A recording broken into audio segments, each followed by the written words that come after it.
I'm asking a simple question.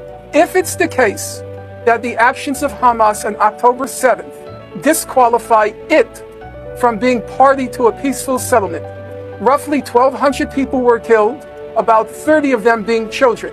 Why is it not then also the case that the actions of the state of Israel since October 7th, the deliberate war of genocide against the people of Gaza, which has left about 15,000 people dead, not 1,200, 15,000, and has left dead not 30 children, but has left dead about 7,000 children.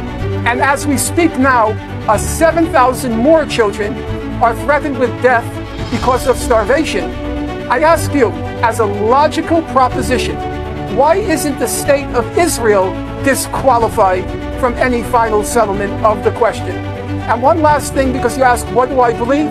I will tell you what I believe.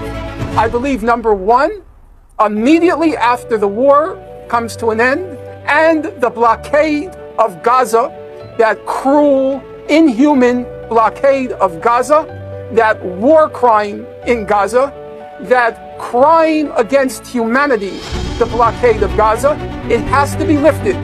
But once there's a ceasefire, and once that inhuman blockade of Gaza is lifted, once the walls of that concentration camp come tumbling down, then I see two steps.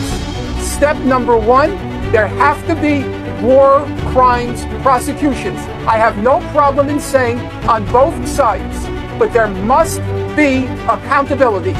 You cannot get away with executing a war of genocide in broad daylight and then continue. And number two, there has to be a settlement on the basis of international law.